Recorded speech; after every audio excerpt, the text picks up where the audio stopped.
सोचिए क्या हो अगर आप एक ऐसे डीमन लॉर्ड की बॉडी में ट्रांसमाइग्रेट हो जाते हैं जो ओवरपावर्ड है। लेकिन प्रॉब्लम यह है कि वो जल्द ही मरने वाला है, क्योंकि उसके कमीनेपन की वजह से उसकी सभी डिसाइपल उसके जान के पीछे पड़ी हुई हैं।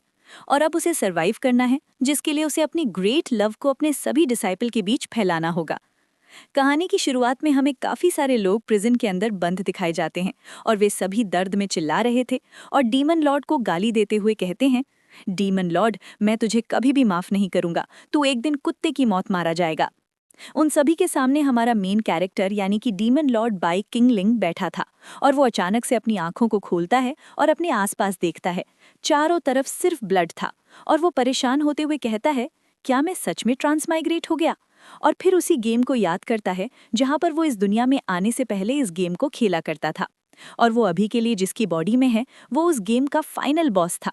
और फिर अपने आप को आईने में देखते हुए कहता है, क्या मैं सच में किसी विलन बॉस की बॉडी में आ गया? वो काफी हैरान होकर कहता है, तो इसका मतलब सच में मैं डीमन लॉर्ड बाई के बॉडी में आ गया, जो इस गेम का सबसे बड़ा विलन है। और इस कमीने के पास 3 ब्यूटीफुल डिसाइपल हैं जिसे ये कंट्रोल करता है। डीमन लॉर्ड बाय हर गेम की तरह एक कॉमन विलन है, लेकिन गेम के अंदर इसका अंत काफी तरीकों से होता है। इसने अपने खुद के मास्टर को फर्नेस के अंदर फेंक दिया और उसे एक ह्यूमन एलेक्सर के अंदर बदल दिया। और अपने मास्टर के मर्डर को सीक्रेट रखने के लिए इसने अपने पूरे सेक्ट के ऊपर फॉरबिडन स्पेल का यूज किया। लेकिन फिर भी उसने अपने एक जूनियर सिस्टर को जिंदा छोड़ दिया और वहां से भाग गया।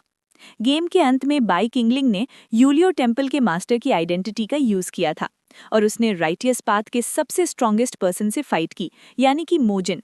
लेकिन वो काफी ही ज्यादा पावरफुल थी, जिसकी वजह से वो भागकर वापस से कॉन्गमिंग सेक्ट के अंदर आ गया।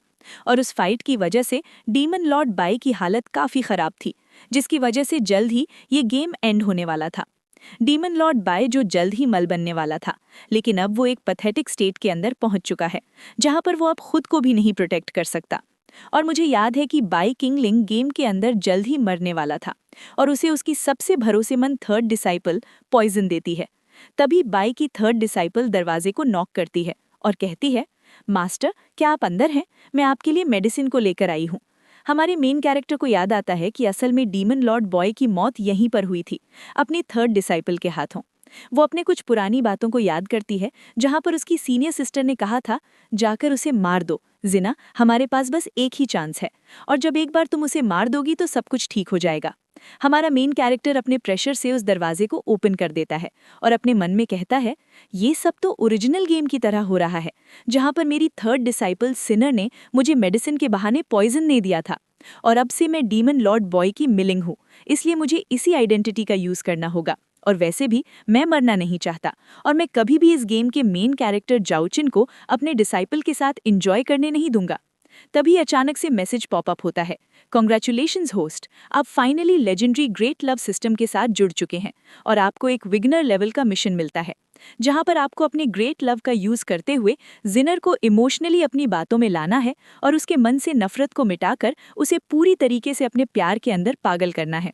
जिस मैसेज को देखकर डीमन लॉर्ड अपने मन में कहता है, क्या ग्रेट लव सिस्टम, आखिरकार ये क्या मजाक है? क्योंकि डीमन लॉर्ड हमेशा सिर्फ ईविल काम करता था।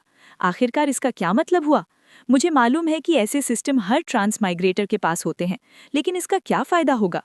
तभी उसे कुछ रियलाइज होता है, और वो कहता है, ओरिजिनल गेम के अंदर डीमन लॉर्ड के मरने के बाद ही जिनर धीरे धीरे डेवलप होना शुरू हुई थी। हम उसके सामने उसकी थर्ड डिसाइपल यानी कि जिनर को देखते हैं, जिसे देखते हुए डीमन लॉर्ड अपने मन में कहता है, पहले ही स्टोरी काफी आगे पहुंच चुकी है, इसका मतलब ये मुझे किसी भी कीमत पर नहीं जाने देगी, और मुझे इससे कोई फर्क नहीं पड़ता कि असल डीमन लॉर्ड जिनर को पसंद करता था या फिर नहीं, क्योंकि मैं इसका काफी अच्छे से यूज कर सकता हूँ।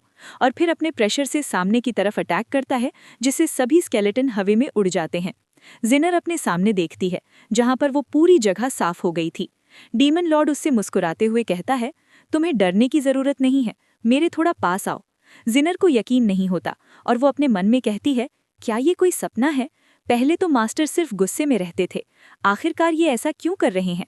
और फिर उसे ग्रीट करते हुए कहती है, ये डिसाइपल मास्टर को ग्रीट करती है, और फिर अपने आप को हिम्मत देते हुए अपने मन में कहती है, जिनर, तुम्हें बहादुर बनना होगा, बस मेरे पास एक ही चांस है, क्योंकि मार्शल ब्रदर जाओचिन ने मुझसे कहा था कि मास्टर ने ही बाई किंगलिंग की वाइटैलिटी काफ़ी बुरी तरीके से इंजर्ड है, और जब वो एक बार इस पिल को कंज्यूम कर लेंगे तो ये पिल यानी कि 100 लीटर पिल उनके पूरे बॉडी को शैटर कर देगा और वो फिर कभी भी रीइनकार्नेशन नहीं ले पाएंगे। और फिर डीमन लॉर्ड से कहती है, मास्टर, आप इतने लंबे समय से जिस पिल के बारे में बात कर रहे थे, मैं वो आज आपके लिए लेकर आई हूँ, यानी कि 9 ट्रांसफॉर्मेशन मैजिक पिल। डीमन लॉर्ड उससे कहता है, ये तो काफ़ी जल्दी रिफाइन हो गया, क्या तुम्हें पूरा यकीन है कि इसके अंदर कोई कमी नहीं है? जिनर उससे कहती है, जिनर कभी भी मास्टर से झूठ बोलने की हिम्मत नहीं करेगी। इस पिल को ब्लड रिफाइनिंग हॉल के एल्डर ने 2 महीने लगाकर रिफाइन किया है और मुझे पूरा यकीन है कि इस पिल का ग्रेड 7 या फिर उससे भी ऊपर का है। डीमन लॉर्ड उसकी तरफ आते हुए कहता है, क्या 7th ग्रेड? लेकिन आखिरकार ये पिल देखने से 9th ग्रेड का क्यों लग रहा है? मुझे पता नहीं था कि कब तुमने और ब्लड रिफाइनिंग हॉल के मास्टर ने 9th ग्रेड के पिल को बनाना सीख लिया। जिनर घबरा जाती है और उससे कहती है, मैंने बस इस पिल के इफेक्ट को बढ़ाने के लिए इसके अंदर कुछ अलग से इंग्रेडिएंट्स को मिक्स किया है। डीमन लॉर्ड उससे काफ़ी गुस्से में कहता है, क्या तुमने इसे जानबूझकर या फिर गलती से किया है? जिनर पूरी तरीके से घबरा जाती है और उसके सामने झुकते हुए कहती है, मास्टर, आपको परेशान होने की ज़रूरत नहीं है। मैंने बस इस पिल के अंदर कुछ इफेक्टिव हर्ब को ऐड किया है जिससे ये पिल आपके ऊपर और भी ज़्यादा इफेक्ट करे, और मुझे पूरा यकीन है कि ये पिल ओरिजिनल 9 ग्रेड के पिल के बराबर होगी। लेकिन अगर इसके अंदर कोई गलती निकलती है तो आप मुझे बाद में पनिश कर सकते हैं। उसकी बातों को सुनकर डीमन लॉर्ड अपने मन में कहता है, सच में वो चाहती है कि मैं इस पिल को कंज्यूम करूं? तो इसका मतलब मेरी ही डिसाइपल मुझे मारना चाहती है। कोई पर्सन सबसे ज़्यादा परेशान तब होता है जब वो सबसे कमज़ोर होता है, और मेरे हिसाब से इस ग्रेट लव सिस्टम के लिए थोड़ी सी एक्टिंग काफ़ी होगी। और फिर अपने पावर का यूज़ करते हुए उस पिल को अपने हाथ में ले लेता है। लेकिन जिनर अभी भी हेजिटेट कर रही थी और उससे कहती है, मास्टर, क्या आप तुरंत ही इस पिल को खाने वाले हैं? और फिर उसे अपनी कुछ पास्ट की यादें याद आती हैं, जहाँ पर उसके मास्टर यानी कि डीमन लॉर्ड ने उसे बचाया था, जिसके ऊपर उस समय वो भरोसा कर सकती थी। और फिर उससे कहती है, मास्टर, अगर आप चाहें तो मैं फिर से इस पिल को रिफाइन कर सकती हूँ, क्योंकि उसका हमारे मेन कैरेक्टर के साथ अभी भी थोड़ा सा अटैचमेंट था। हमारा मेन कैरेक्टर उसके गालों पर प्यार से हाथ रखता है और फिर काफ़ी गुस्से में कहता है, जिनर, आखिरकार तुम मुझसे इतनी ज़्यादा नफरत क्यों करती हो? और क्या तुम सच में इतनी बुरी तरह अपने मास्टर को मारना चाहती हो? और फिर वहाँ से जाते हुए कहता है, चलो मुझे फॉलो करो। जिनर रोते हुए कहती है, मास्टर, क्या आपको जिनर के ऊपर यकीन नहीं है? मैं आपके साथ कभी भी बुरा नहीं करूँगी। बाई किंगलिंग वहाँ से जाते हुए कहता है, क्वेश्चन करना बंद करो और चुपचाप मुझे फॉलो करो। जिनर भी कहती है, ठीक है, और फिर उसके साथ साथ बेसमेंट के अंदर आ जाती है। बाई किंगलिंग एक ईविल स्माइल के साथ कहता है, जैसी मुझे उम्मीद थी, उसके अंदर अभी भी इतनी हिम्मत नहीं है जिससे वो मेरे खिलाफ जा सके। तो इसका मतलब मेरे पास अभी भी एडवांटेज है जिसका मैं यूज़ कर सकता हूँ। और फिर उसे एक काफ़ी बड़े डोर के सामने ले आता है जिसका नाम ब्लड स्टोरेज बेसमेंट था, और असल में वो पूरा डोर इंसानों के कंकालों से बना था। उसे देखकर जिनर घबरा जाती है। बाई किंगलिंग अपने मन में कहता है, पिछले डीमन लॉर्ड बाई किंगलिंग ने जिनर के पिल को यहीं पर कंज्यूम किया था और यहीं पर ही मेन कैरेक्टर जाओचिन ने उसके ऊपर फाइनल अटैक किया था। गेम के अंदर ये सब चीज़ें काफ़ी पीसफुल दिखाया गया था, लेकिन जब मैं अपनी खुद की आंखों से ये सब देख रहा हूँ तो सच में ये कुछ ज़्यादा ही कूल है। असल में ये सभी स्केलेटन शिवम माउंटेन में रहने वाले साइक्लॉप्स क्लैन का है। एक बार मुझे उस क्लैन के लीडर यानी कि तोबा चैंग्यू ने धोखा दिया था, जिसकी वजह से मैंने उन सभी को पकड़ लिया और उन सभी को टॉर्चर करने के बाद उन सभी को एक साथ खत्म कर दिया। तोबा चैंग्यू, जो साइक्लॉप्स क्लैन का लीडर था, वो मुझसे मेरे इनेट डेमोनिक पावर को छीनना चाहता था, लेकिन लास्ट मोमेंट पर मैं वहां से भागने में कामयाब रहा। और जब मैंने अपने डेमोनिक पावर को रिकवर कर लिया तो उसके बाद मैं सबसे पहले उस क्लैन के अंदर पहुंचा और उन सभी को खत्म कर दिया। उस एरिया को देखते हुए जिनर अपने मन में कहती है, तो इसका मतलब डीमन लॉर्ड बाई किंगलिंग के मास्टर ही नहीं बल्कि साइक्लॉप्स के क्लैन लीडर तोबा चैंग्यू भी इनके पावर को छीनना चाहते थे। सच में इनके साथ काफ़ी बुरा हुआ। अगर किसी के भी साथ ऐसा होता तो वो सच में इस वर्ल्ड के अंदर रूथलेस और इमोशनलेस बन जाता। सच में मास्टर को काफ़ी बुरी तरीके से ट्रीट किया गया है। मुझे उनके लिए बुरा लग रहा है। नहीं, मुझे पहले ही सीनियर सिस्टर ने इनके 2 फेस के बारे में बता दिया है। अगर मैं इनको यहाँ पर नहीं मारती तो मुझे नहीं पता कि आगे चलकर ये कितने सारे इनोसेंट पीपल को मारेंगे। डीमन लॉर्ड उससे कहता है, असल में मैं जिस चीज़ को तुम्हें दिखाना चाहता था वो चीज़ इस रूम के अंदर है। और फिर उस रूम को ओपन करता है। उस रूम के अंदर एक काफ़ी बड़ा स्पेस था और उसके सामने 10 रेड पर्ल थे जो हवा में फ्लोट कर रहे थे। उसे देखकर जिनर काफी हैरान थी और कहती है, शैडो डीमन पर्ल, और फिर अपने आप को शांत कर लेती है और फिर उसी बात को याद करती है जहां पर उसकी सीनियर सिस्टर ने कहा था, शैडो डीमन पर्ल जो किसी के भी मूवमेंट को मॉनिटर करता है, और ये सब हमारे मास्टर यानी कि डीमन लॉर्ड बाय किंगलिंग कर रहा है। उसने ये पर्ल तुम्हारे भी कमरे में लगाया है। क्या तुम्हें समझ में आ रहा है? असल में हम उसके डिसाइपल नहीं, बल्कि हम बस उसके एक टूल हैं, और वो जब चाहे हमारा यूज कर सकता है और हमें टच कर सकता है। हम कभी भी उससे बच नहीं सकते, इसलिए उसे खत्म करना होगा।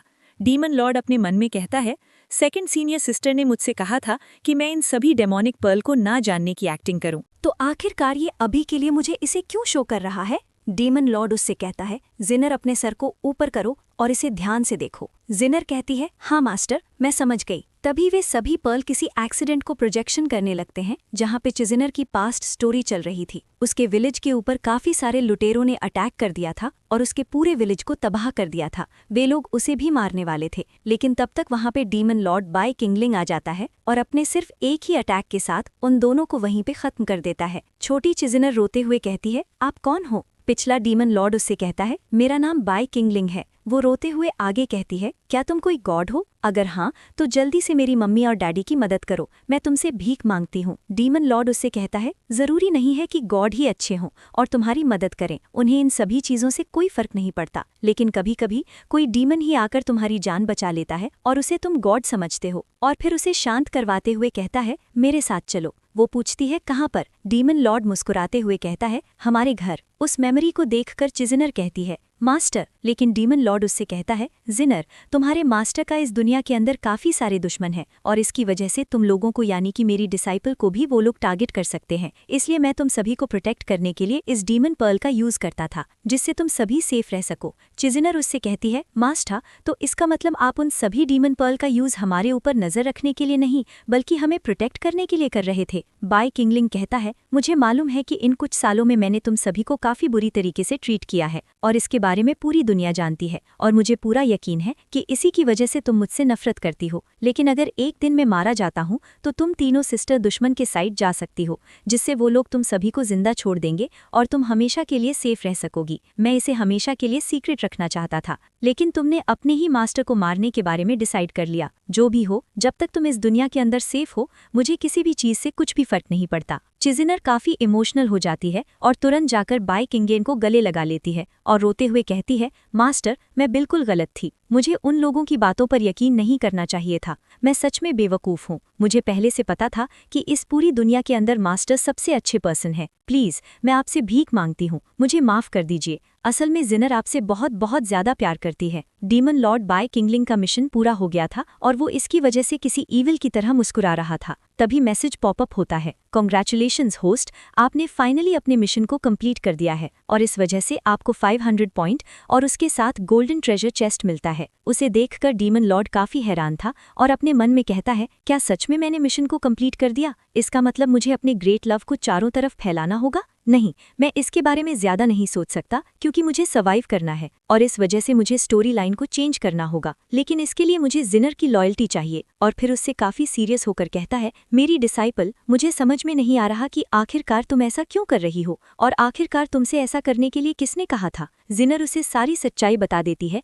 और कहती है, मास्टर, मुझे माफ करिएगा, लेकिन ये सभी काम इंग्यू टेम्पल के डायरेक्ट डिसाइपल जाओ चिन ने करने के लिए कहा था। उसने अपनी मीठी बातों से मुझे अपनी बातों में ले लिया था और यहाँ तक कि उसने सेकंड सीनियर सिस्टर को भी आपके खिलाफ कर दिया। ये सब बस उसी की गलती है और आज जो कुछ भी हुआ वो सिर्फ मेरी वजह से हुआ क्योंकि मैं उसकी बातों में आ गई थी। आपको जो भी पनिशमेंट मुझे देना है आप वो मुझे दे सकते हैं क्योंकि मैं हमेशा आपकी डिसाइपल रहना चाहती हूँ। डीमन लॉर्ड का प्लान 100% कंप्लीट हो चुका था और वो मुस्कुराते हुए कहता है, अगर ऐसी बात है तो मैं तुम्हें दूसरा मौका दे सकता हूँ। अगर तुमने इन सभी चीजों में मेरी मदद की तो मैं तुम्हारी सभी गलतियों को माफ कर दूंगा और उसके बाद तुम हमेशा मेरी प्यारी डिसाइपल रहोगी। लेकिन जिनर पूरी तरीके से डीमन लॉर्ड के कंट्रोल में आ चुकी थी और उससे कहती है, मास्टर, प्लीज मुझे ऑर्डर दीजिए, मैं अपनी पूरी कोशिश करूंगी। अगले सीन में हम चंगमिंग सेक्ट के यूलियो टेम्पल का सीन देखते हैं जहां पे हम इस गेम के ओरिजिनल मेन कैरेक्टर यानी कि जाओ चिन को देखते हैं, जो हमारी मेन कैरेक्टर के सेकंड डिसाइपल से कहता है, सीनियर सिस्टर,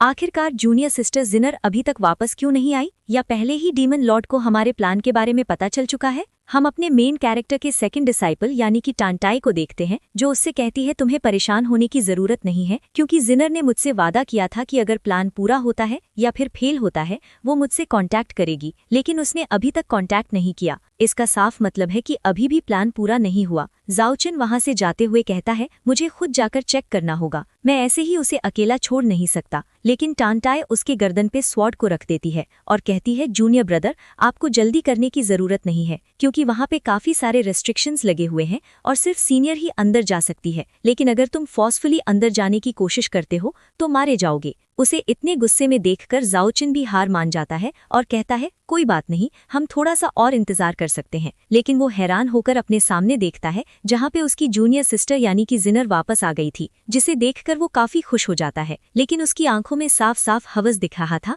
और वो ठरकियों की तरह जिनर से कहता है जूनियर सिस्टर, क्या आप पूरी तरीके से ठीक है? मुझे सच में आपके बारे में काफी फिक्र थी। और फिर उसे गले लगाने के लिए आगे बढ़ता है, लेकिन जिनर तुरंत ही पीछे हट जाती है और फिर उसे काफी डिस्गस्टिंग तरीके से देखता है, जैसे जाओचिन कोई नाली का कीड़ा हो। उसके ऐसे बिहेवियर से जाओचिन खुद भी हैरान था और अपने मन में कहता है आखिरकार उसे क्या हुआ? मैं इतने सालों से इन सभी की मदद कर रहा हूँ, लेकिन अब तक मैं ऐसी सिचुएशन में इसे टच भी नहीं कर सकता। सच में कितनी बुरी बात है। तभी टांटाई जिनर से पूछती है जूनियर सिस्टर, क्या आप पूरी तरीके से ठीक हो और क्या आपने मिशन को कंप्लीट कर दिया है? अगर हाँ, तो आखिरकार आपने मुझसे मिशन पूरा होने के बाद कांटेक्ट क्यों नहीं किया? जिनर उसे कहती है अगर मैं सच कहूँ तो मिशन पूरी तरीके से कंप्लीट हो चुका है और उस डीमन ने उस पिल को कंज्यूम कर लिया है। जाओ काफी खुश हो जाता है और कहता है क्या सच में? और फिर अपने मन में कहता है जब मैं 12 साल का था तब से मैं इस डिमोनिक सेक्ट के अंदर हूँ और जासूसी का काम कर रहा हूँ। आज मुझे पूरे 10 साल हो चुके हैं और अब मैंने फाइनली उस डीमन को डिफीट कर दिया जिसने पूरे कॉन्टिनेंट के अंदर तबाही मचा दी थी। जब मैं एक बार उसे अपने हाथों से खत्म करूंगा तो मैं इस पूरी दुनिया के अंदर फेमस हो जाऊंगा। तभी जिनर उससे आगे कहती है उस डीमन को ऐसा लगता है कि मैं अभी भी उसके कंट्रोल के अंदर हूँ, इसलिए उसने तुरंत ही उस 100 लीटर पिल को कंज्यूम कर लिया। और जब उसने ऐसा किया तो उसके इमोशन फ्लक्चुएट कर रहे थे और मैं डर गई थी कि कहीं मैं एक्सपोज न हो जाऊं, इसलिए मैंने आपसे कांटेक्ट नहीं किया। जाओचिन उसकी बातों पर यकीन कर लेता है और कहता है अगर ऐसी बात है तो आपको परेशान होने की जरूरत नहीं है। मुझे पूरा यकीन है कि वो उस पिल को खाने के बाद पूरी तरीके से कमजोर हो जाएगा, क्योंकि वो पिल मुझे मेरे मास्टर ने दिया था और अगर हम 7 दिनों तक इंतजार करते हैं तो वो पॉइजन उस डीमन के ऊपर पूरी तरीके से कंट्रोल कर लेगा और उसके सोल को टुकड़ों में बांट देगा, जिसकी वजह से वो एक दर्दनाक मौत मारा जाएगा। तभी टांटाई उससे पूछती है 7 दिन इंतजार करना कोई बड़ी बात नहीं है, लेकिन फिर भी मैं जूनियर ब्रदर जाओचिन से कुछ पूछना चाहती हूँ। आखिरकार तुम ये सभी चीजें क्यों कर रहे हो? मुझे पहले से पता है कि उस डीमन ने काफी सारे गलत कामों को किया है,